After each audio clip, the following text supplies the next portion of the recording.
Hello everyone, this is Jimmy Cultist, and I'm back with another exploration game video. Today we're going to be covering this subject of creating cutscene dialogue. I'm not really sure what to call it, but it's basically what happens in Mass Effect when you talk to people and it plays out like a little miniature cutscene. It's not the same thing as a prompt. You know, there's lots of games where you talk to someone and there's a little text box and it's a fixed camera angle and it's like, you know, a series of little texts that you read and then there's branching texts. This is more like dynamic camera angles. You can even add voices if you want to. I'm not going to do it in this video though because that would be a big hassle. But I will show you how to construct such a mechanism. And we're going to need an NPC. I don't really have one handy at the moment. So we're just going to copy out our pig and use him as an example. We're going to delete all his logic, of course. Which, by the way, if you wanted to do this really simply, just double tap. It's all gone.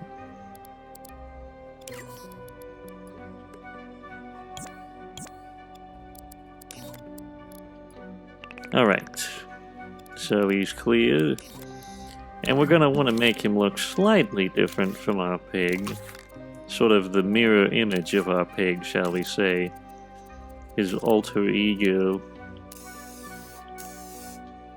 purple or something. Just a cheap and easy way to do this with the tint tool, but that should do nicely. I've already covered how to create NPC dialogue, but I guess we're going to go over it again today. I haven't covered it in this particular series, though. It's a separate video, so if you want to go look at that, just look for our NPC dialogue video. It should be somewhere in there. For now, though, we're just, going to create a different type of dialogue system that's a little bit more intense. It's reminiscent of my Sammy Seal dialogue system. And we're going to go ahead and copy this prompt that we use for everything else, since it's pretty much the same. If you've been watching these videos up until now, you probably know how to construct these prompts. A trigger zone set to detect friend. Of course, we're going to move the zone. We don't want it to be over there. Put it right in front of the NPC, and you'll notice that it's detecting the NPC himself. This is because he's labeled friend, which we don't want him labeled friend. NPCs, I tend not to label them anything. That's generally what I do, and except if it's a certain circumstance, they can be labeled friend. You don't want them to collide with friend, otherwise the player will pass right, it'll bump up against them and move them all around the room, and that's not good for games, to be able to move certain characters. There's probably a way to make the NPCs stationary regardless and still be collidable. One thing you can do is just make a sculpt, a collidable, invisible sculpt around the NPC if you want them to be collidable and you don't want the player to pass through them. But yes, that's just generally what you want to go for. Now, we'll change the nature of this prompt to talk. We might have to move it over here a bit. Put it just above his head. And since this is over there, it'd be a lot of hassle to move that and line it up perfectly with the other one, so we'll just copy it out.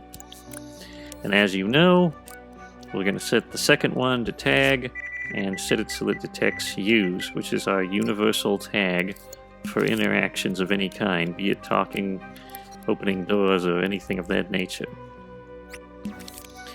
And we're just going to take out a handy-dandy little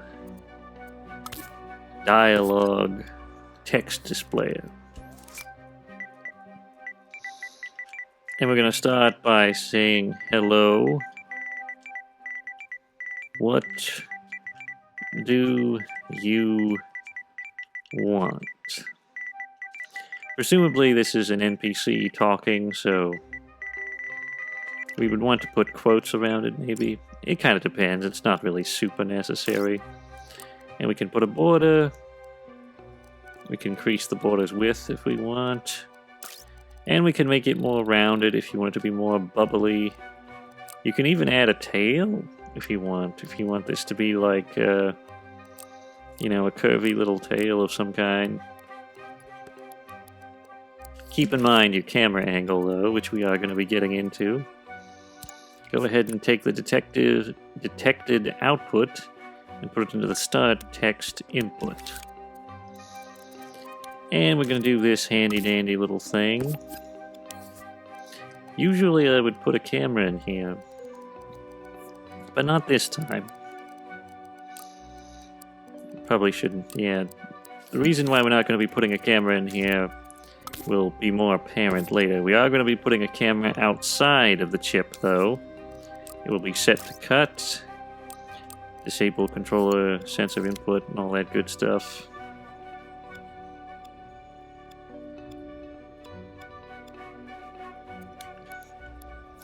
And we're going to want to trigger the player's teleporter, player tele, for simplicity's sake. We gotta remember that, though, player tele. You want it to be exactly the same, capitalized in every facet. That is, it has to be capitalized if you capitalized the letters. If it was all caps, you would want to match that as well. I don't think it counts spaces. I don't think it's as persnickety about spaces, but it might be. Anyway, we'll just put that down there so that we can test how our fellow is going to stand when he's talking to the NPC.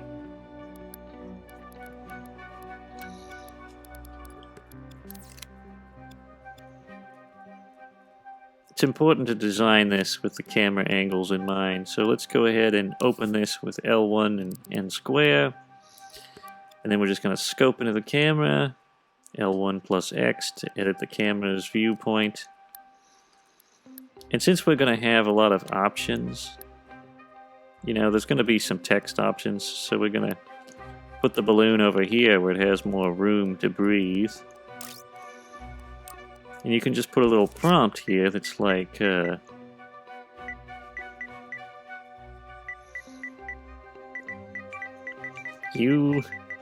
look dumb.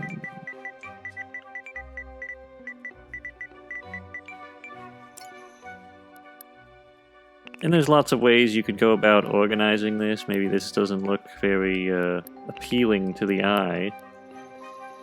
But that's more of a design thing and less of a logic thing, which is what I'm covering today, is logic. Alright, go to text active. Stick it in there. Alternatively, and probably if you want to be cleaner, you could just take out a node. Stick this into the node, the text active output. Attach the node to the camera and attach it to the power of, you know, the microchip. Now we're going to get into the actual meat and potatoes of this situation, which is how we would create a dialogue cutscene. All you gotta do is take the prompt and hook it up to increase count on this counter. Before we do that real quick though, let's check and make sure all our settings are good. You don't want the prompt to close to be active in this situation.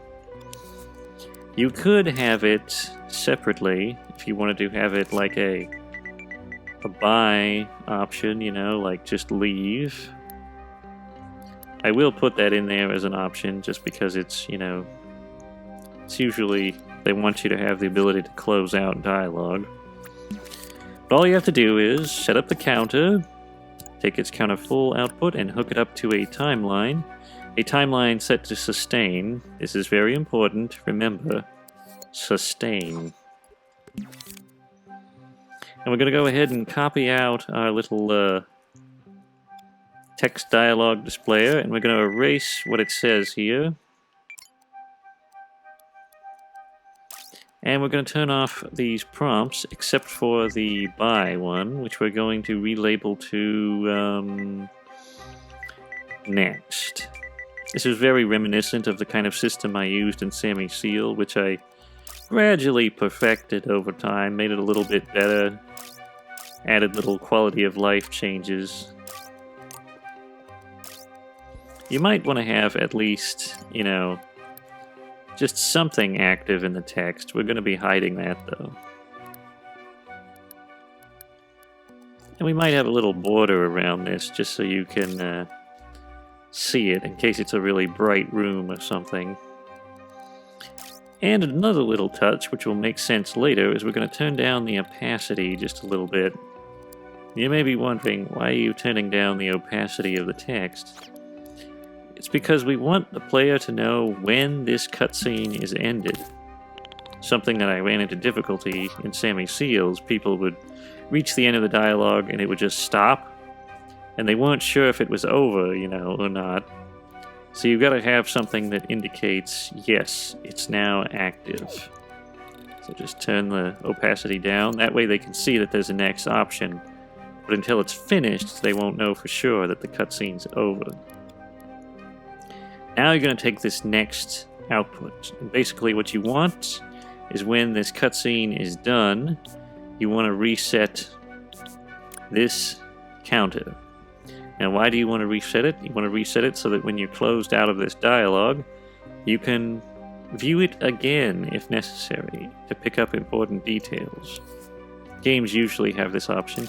Another thing you could do is, if you don't want it to end, if you want it to go into another cutscene or another series of questions, you could just take this circle prompt, and instead of connecting it to this, you could connect it to the start text input of another dialogue, which would open up more branches and so, you know, etc., etc. But we're not going to be doing that today. It's just going to be a simple, quick, you know, talk to him and get the goods. We're not going to go into a lot of detail on the dialogue either. It's going to be very simple, but basically it's going to be set up a camera,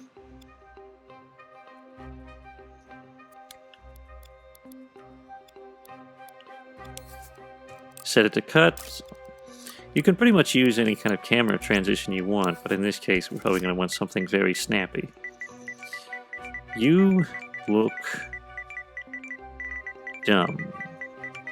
And again, you can put quotes around this if you want to, you know, make it obvious that it's dialogue.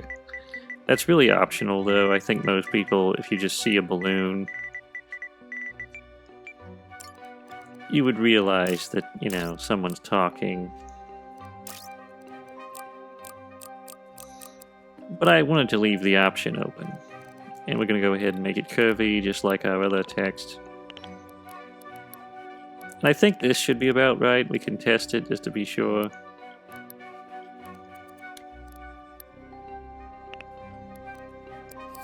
Yeah, that's pretty much right.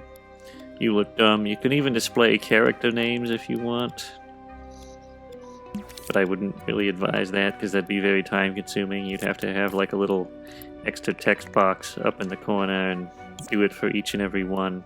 Could be a bit time consuming. Now we're just going to do a little reverse shot of our NPC's reply. And I think if someone were to say that, the response would definitely just be no. Although there's a lot of ways this could play out.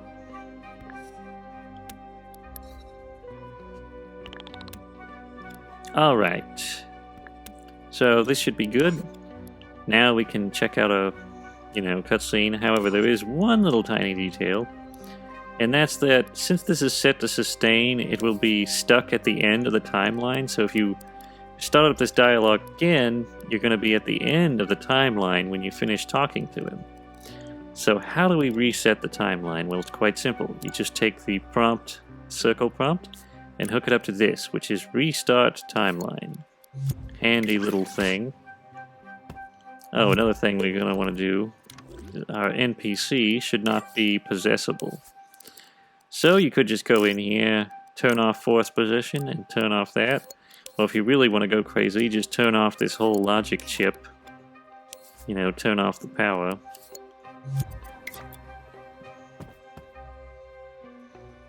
Another thing you want to do, which I forgot to do, is you're going to want to have it so that, you know, when you're talking, that prompt doesn't show up anymore. And it's quite simple. Just stick this NOT gate inside here, which, by the way, you're going to want that stuff playing while the text is active, while the cutscene is active, that is. So just take your text active and hook it up to the power.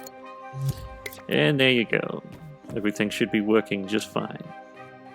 You can say bye and it will close out. We could even make a goodbye animation, but that's separate. And we'll just go ahead and talk to him. You look dumb. No. And there you can see. Cutscene's ready to end. Just press next. We're all closed out. There is a minor issue where the camera zooms out, but that can be corrected. Anyway, hopefully you found this helpful. I'm going to give a little shout out to our monthly supporters on Ko-fi. May there be many more of them. There they go. In the meantime, that's all.